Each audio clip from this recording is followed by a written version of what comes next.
This week, the Bonnies return to the RC, looking for their second win. We recap their loss against South Dakota State and preview Saturday's tilt with Bowling Green. The women's team earned its first win, capitalizing off Tiana Johnson's career night. And we sit down with Bonna's big man Anouar Mellouk and give our final predictions. This is BBN.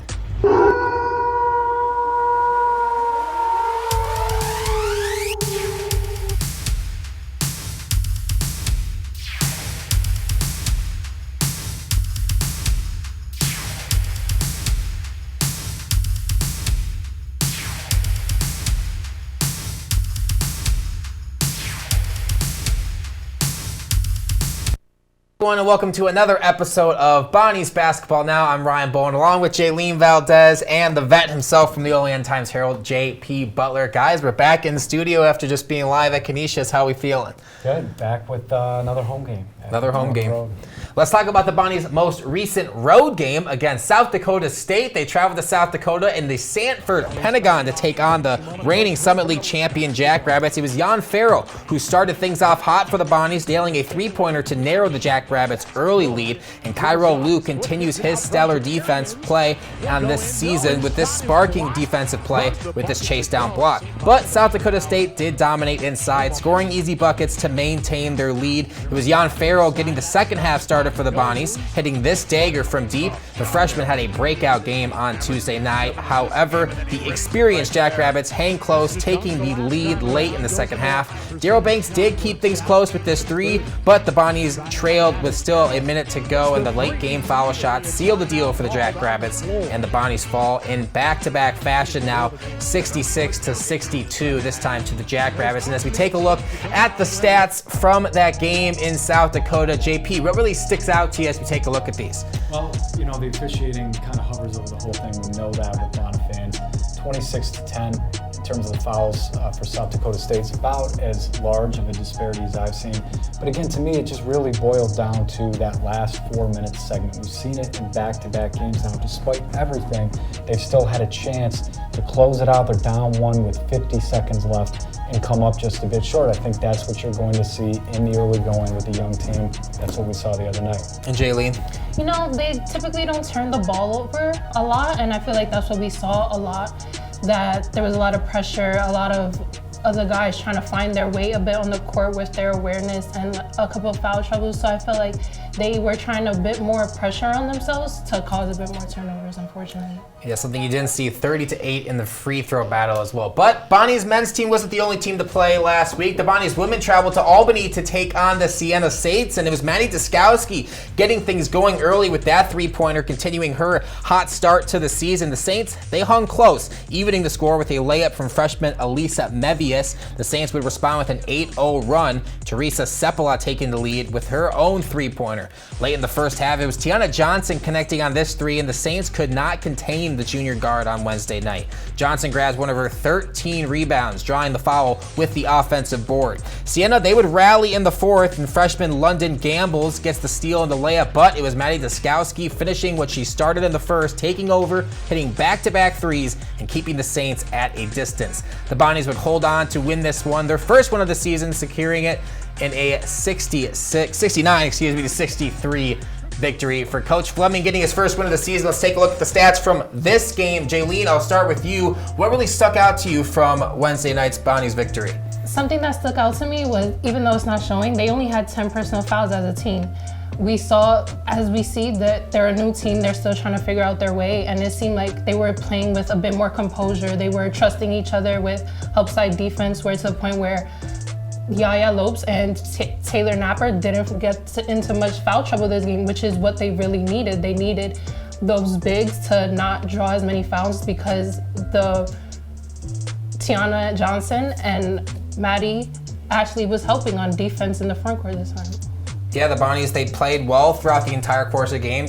Tiana Johnson, typically around a 50% free throw shooter, goes 9 of 10 from the free throw line. Maddie Deskowski hits 5 threes. You know, last year when she would have those big games, the Bonnies would be successful.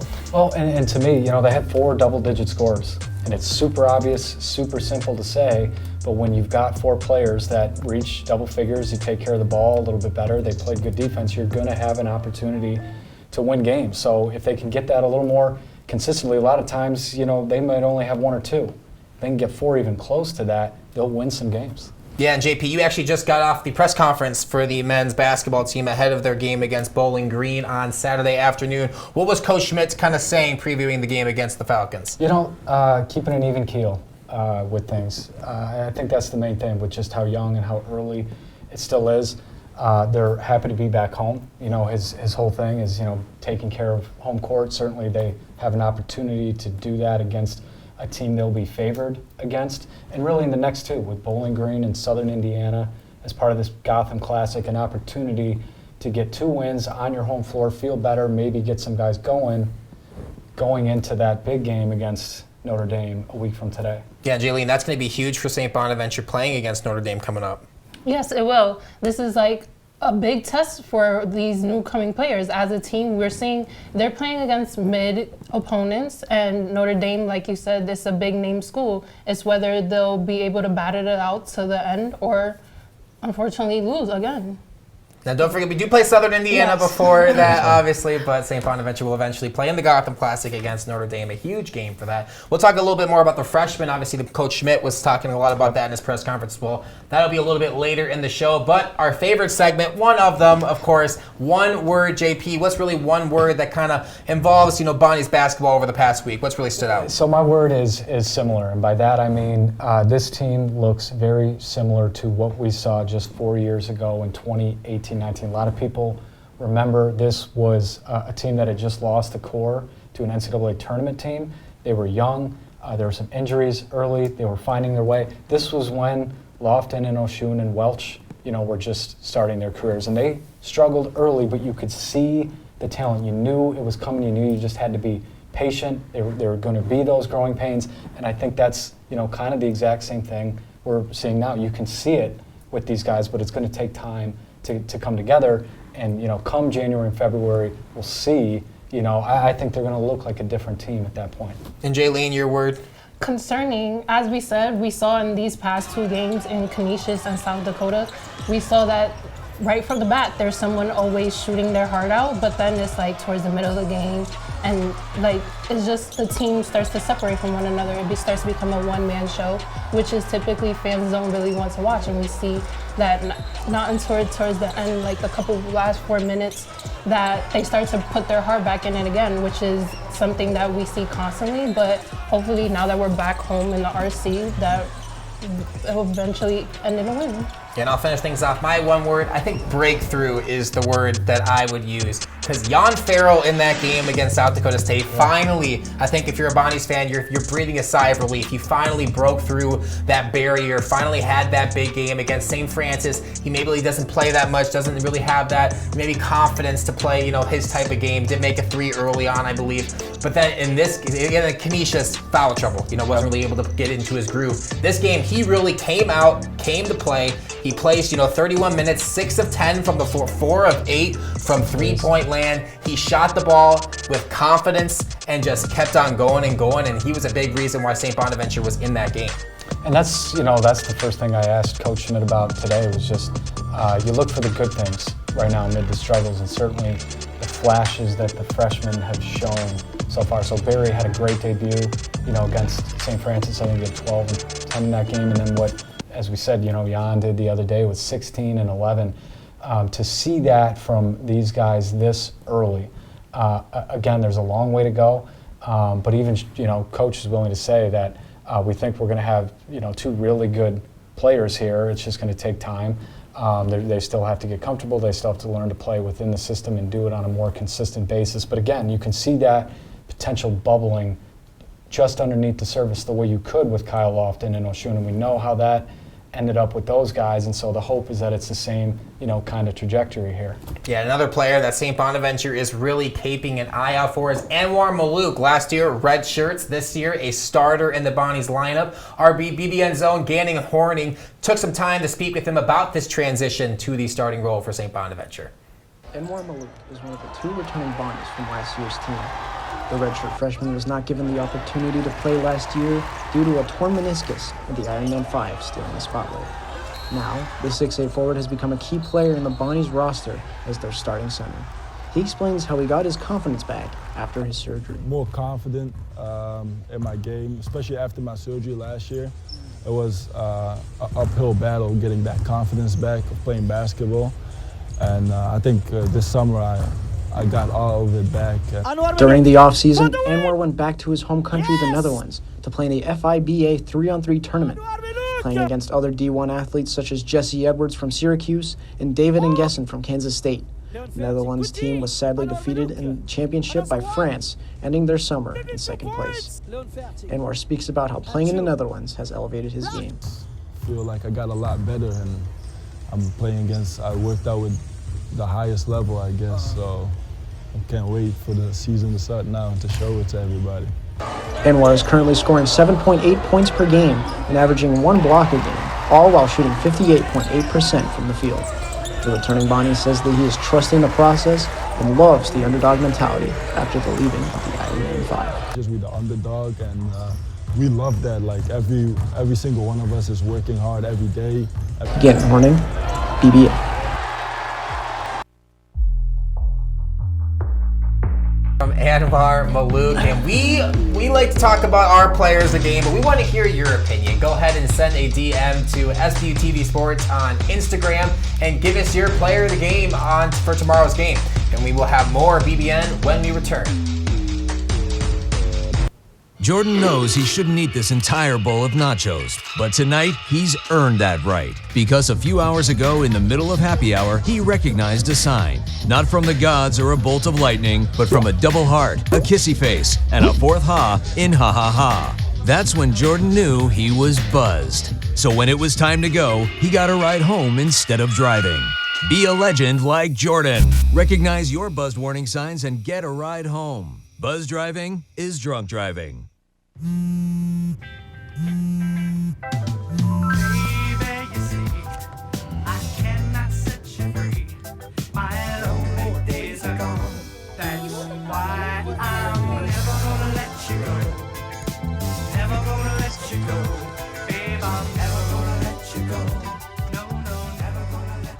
Here you go. Thank you. Thank you.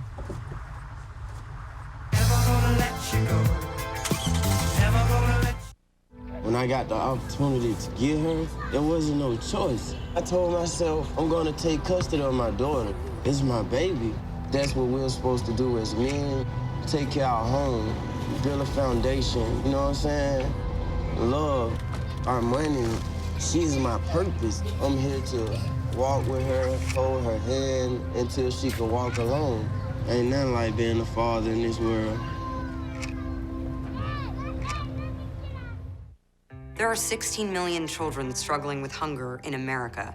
That's 1 in 5 daughters, sons, neighbors, and classmates who don't know where their next meal is coming from. Yet billions of pounds of good food go to waste every year. It's time we do something about it. Feeding America is a nationwide network of food banks that helps provide meals to millions of kids and families in need. Visit feedingamerica.org to help them feed even more. Together, we can solve hunger. Together, we're feeding America.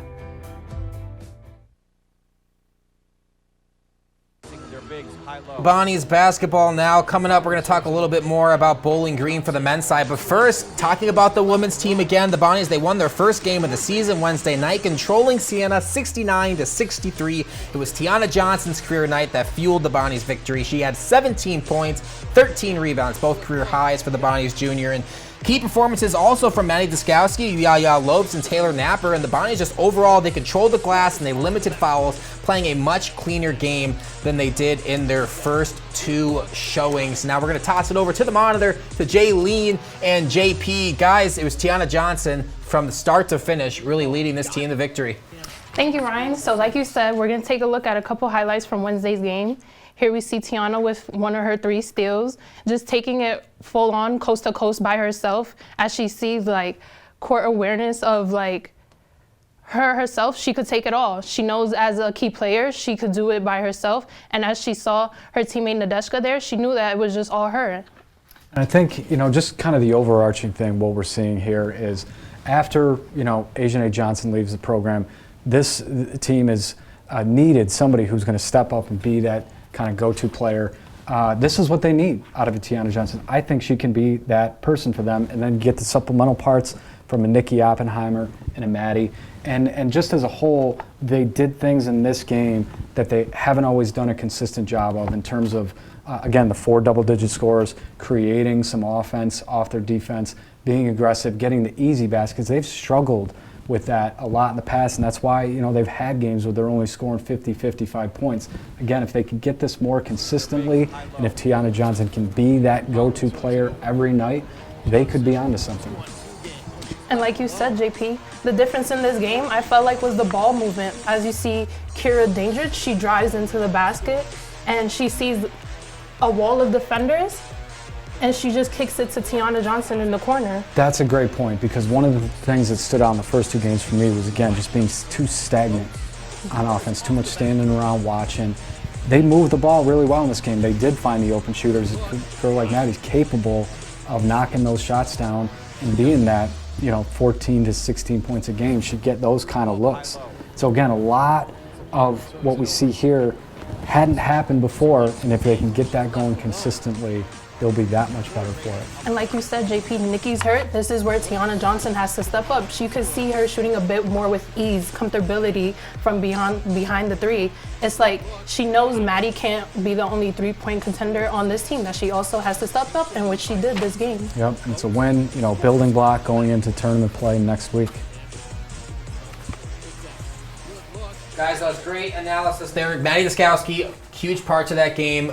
Nikki Oppenheimer, when she comes back, this team is going to, hopefully, you would hope, gel together like we haven't seen before. Usually not a good 3-point shooting team under Jessie Fleming, but if she can come back and they can keep on shooting the ball well, the sky is the limit for this Bonnie's team, that is for sure. Now, Bowling Green, they're looking to spoil St. Bonaventure's return back to the RC. Inclement weather changed a little bit of their travel plans, but for head coach of the Falcons, Michael Huger, he remains focused on the Bonnie's young core. Just the freshmen are very good. He has some really good freshmen to his lineup. He did a really good job in the transfer portal. Evans is also a freshman that's playing well so far for those guys. And Farrell is shooting the ball well right now. He just had a double-double the other day. So he's coming along. When you have freshmen, they're bound to get better if they work hard and play hard. So we still have to decide on where we want to go first and who we want to attack and, which way we want to attack. Inside, the right-handed floater is good. First points of the game.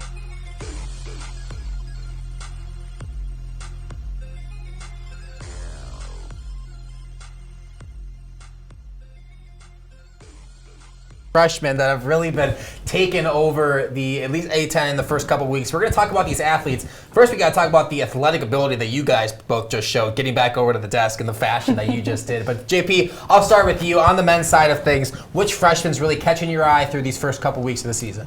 I'll go with Jan Farrell just because of the big game he had the other night. And one of the questions he answered too, I think, was who is going to be maybe a consistent 3-point presence for this team. You'd think that it would be Daryl Banks, and I think it still can be because he's proven to do that over the last 3 years at St. Peter's. But Jan Farrell, just a smooth stroke from him, and to have that ability as a 6'7" long guy that can do some other things, to have that kind of stroke on top of it, again, I think they've got a really good player in him. Yeah, and AJ Lee. Well, there's times where Anaya Webb, she would come off the bench and she would just give whatever the Bonnie's teams needed. There's times where they would go on runs where they were doubtful in themselves, and she just comes with this energy. Although there might be a couple turnovers, but every time she comes off, she gives those 5 points that is necessary to give the team back into the motion that they needed. Yeah, both men and women's basketball teams here on campus, they both have young talent that is going to be very interesting to see how they're going to be able to grow over these next few years. We didn't talk about Barry Evans, who was able to maybe find a little bit of his outside shot in that South Dakota State game. Well, and I think with Barry and Jan, you kind of are getting an idea right now of what you have there. And then the other one to me is, Anouar Mellouk. We did the story on him before.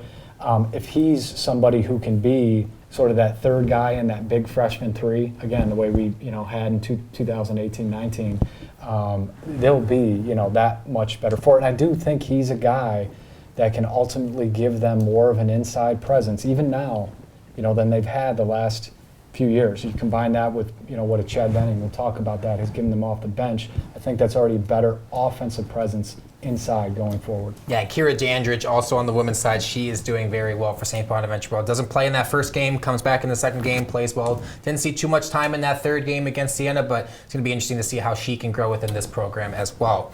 And coming up here, we are going to talk about our final predictions, a little bit later in the show, but we want your final predictions as well. So go ahead and drop us a DM at SBU-TV Sports on Instagram, and we want to see if you can be, better than us. I think I might have been closer on that Canisius game. I can't really remember, but I do remember I did have that first week. So we'll talk a little bit more about that a little bit later. But coming up here on BBN, we're going to recap 2 of the Atlantic 10 actions that we had over these past few weeks, and we're going to preview the Bonnies' next big-time matchup in the Gotham Classic when the Bonnies take on Notre Dame. And everyone's favorite segment, JP, you're coming up, story time, all that and more when BBN returns right after the break.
Jordan knows he shouldn't eat this entire bowl of nachos, but tonight he's earned that right because a few hours ago in the middle of happy hour, he recognized a sign. Not from the gods or a bolt of lightning, but from a double heart, a kissy face, and a fourth ha in ha ha ha. That's when Jordan knew he was buzzed. So when it was time to go, he got a ride home instead of driving. Be a legend like Jordan. Recognize your buzzed warning signs and get a ride home. Buzz driving is drunk driving. Welcome back to BBN. Let's get a look at what's been happening around the Atlantic 10 Conference. Nationally ranked Dayton, they go down on the road to UNLV, while Yuri Collins records 22 points to get St. Louis a win over Memphis. Rhode Island, they end their season opening skid, earning a 74-64 home win over Stony Brook. LaSalle, they got a win over Queens, North Carolina Tuesday, with Drame recording 22 points. And finally, the Atlantic 10 named Foster Lawyer Player of the Week after recording 17 points and 5 assists to help Davidson beat VMI 75-71. Foster Lawyer is having a really good start to the Atlantic 10 season. I think Bonnies fans are a little scared maybe when he comes to town, or if we're going to North Carolina to play him. He's having a really good season. He had a good game here last year. To me, he was definitely a surefire first-team guy coming back. Just a proven guy, former Michigan State player. But to me, St. Louis, really looking the part of a preseason favorite type of team, off to a 3-0 start. Got a nice win over Memphis the other night. They're averaging 90 points a game. Yeah, and we talk a little bit more about this South Dakota State game that the Bonnies were involved. I'm sure Foster Lawyer and the A-10 is taking a look at what St. Bonaventure's up to. The Bonnies, they pick up their second loss of the season on Tuesday night. They fall to South Dakota State at the Sanford Pentagon. Turnovers and foul trouble is what plagued the brown and white. Their offensive struggling to find rhythm at times. The Bonnies defense, they kept them in the game, forcing 25 turnovers, but the experienced Jackrabbits, young Bonnies, the combination of those two things just kind of favored the Jackrabbits in the end of things. And here was head coach Mark Schmidt after the game in that loss. I thought we played extremely hard. We didn't play well. We turned the ball over too many times. I think our inexperience came into play a little bit. We turned them over 25 times. So our defense was effective, just like the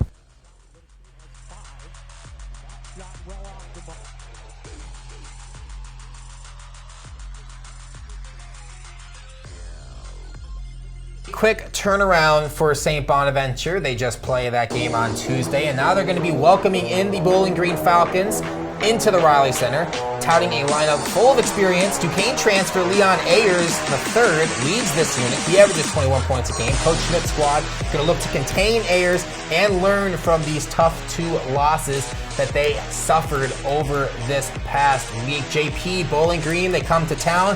What's really the scouting report on the Falcons coming in? So, I mean, I think you got to look at it as a game, you know, even with a young team, that you got to win, you know, if you're Bonnet, because you're at home, you're against a Bowling Green team that does have experience. They've won some games already, but picked 9th, you know, in the MAC, lower in all the metrics right now. And they do, you know, they've got Leon Ayers III that they saw twice last year with Duquesne.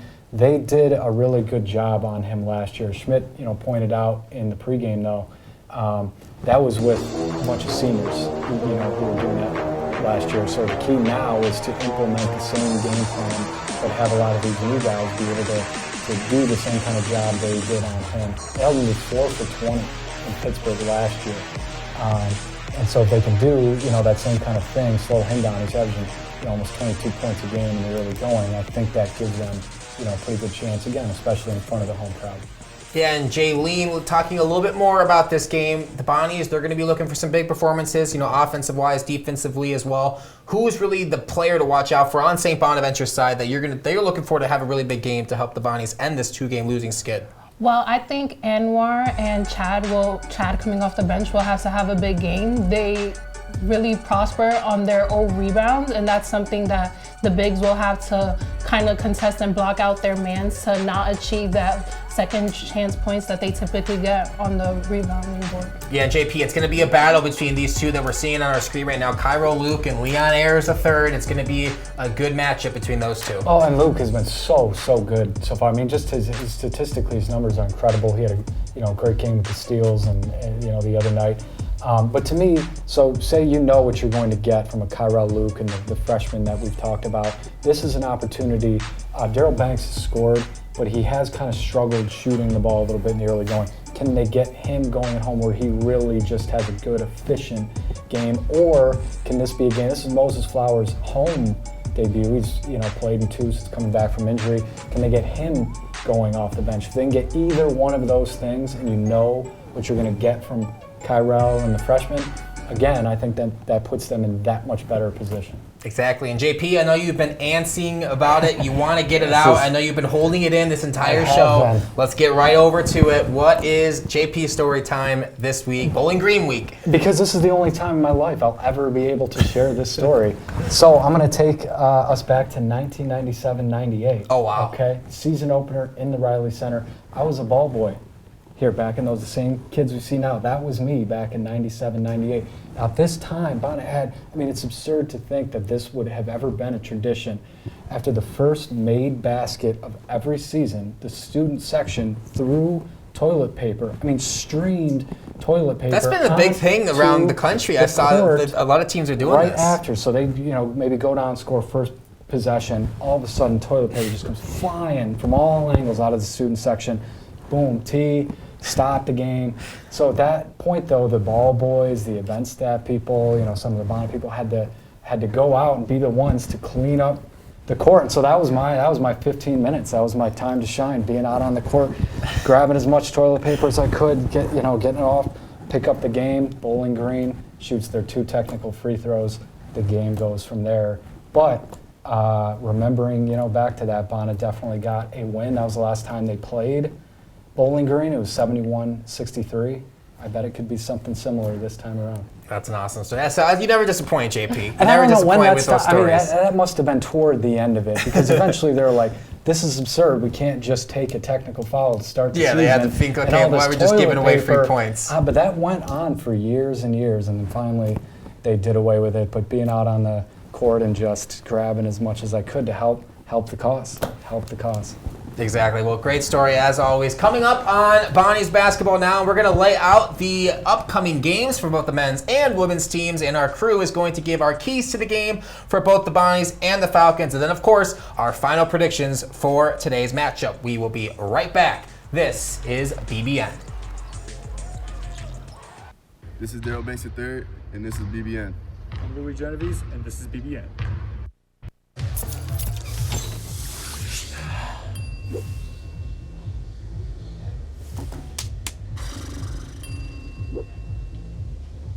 If you need to do something to feel okay to drive, you're not okay to drive. Don't drive buzzed.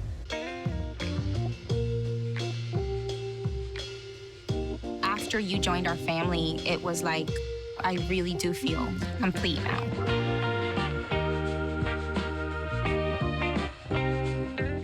When I was in foster care, I never knew when I would have to move. So I always had my suitcase ready to go. Then one day, I was adopted. My new parents opened their hearts and home to me. My parents cook my favorite breakfast for me every morning.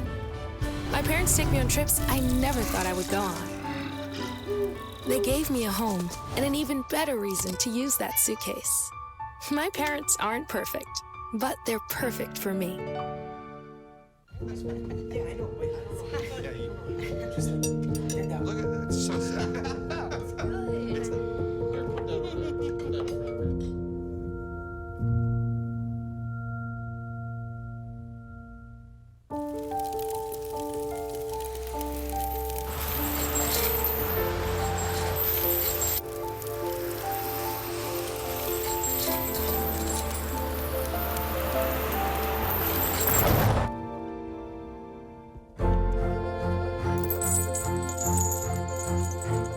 Did you know dragging chains can spark a wildfire? Only you can prevent wildfires.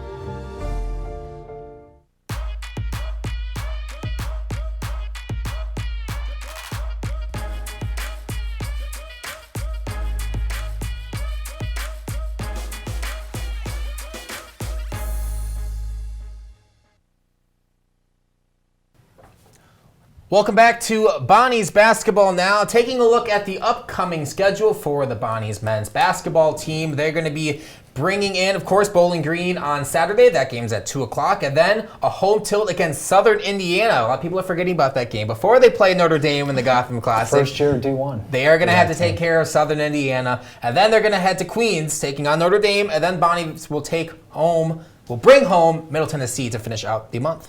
But before we get to any of those games that are coming up, it's this Bowling Green game happening tomorrow. JP, drum roll, what's your final prediction for this game? Boy, I feel like I haven't gotten off to a great start with those. But again, being at home, you got some of that experience you need at close late game situations that you can bring into this one in front of the home crowd again.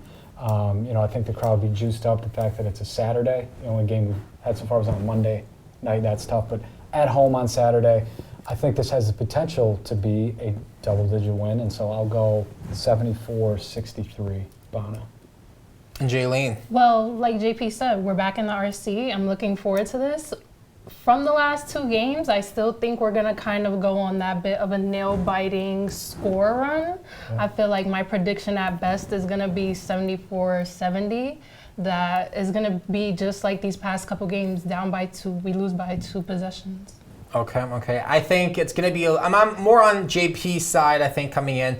Really the only, comparable thing that you can see out of Bowling Green, they did have an exhibition against West Virginia, they lost that game by 16. They played kind of competitively. But I think the Bonnies, they're going to be able to take care of this because they're at home, just like that St. Francis game. It's going to be close at halftime, maybe even losing at halftime. But they will prevail. I think they're going to be right around that 8-point win mark. I'm going to give the Bonnies 72, Bowling Green 66. So I guess that's 6 instead of 8. But I do think the Bonnies are going to pull it out. But they might have to make it in comeback fashion. I think it's going to be a tough first half, but then they'll prevail. Yep. And the thing that I think helps them too is they've done a really good job defensively against other teams' guards this year. Bowling Green is very guard-oriented with Samari Curtis and Ayers, as we talked about. And again, being able to do that at home. And now, okay, here's the test. Another late close game situation. Here's your opportunity to close it out. Well, Bonnies versus Bowling Green at 2 o'clock Saturday. The Bonnies are going to look to end their 2-game losing streak, and Bowling Green trying to play spoiler as the Bonnies attempt to do that. That's all for this episode of Bonnies Basketball Now. Ryan Bowen along with Jaylene Valdez and the vet himself, JP Butler. That's all for this one. See you next week.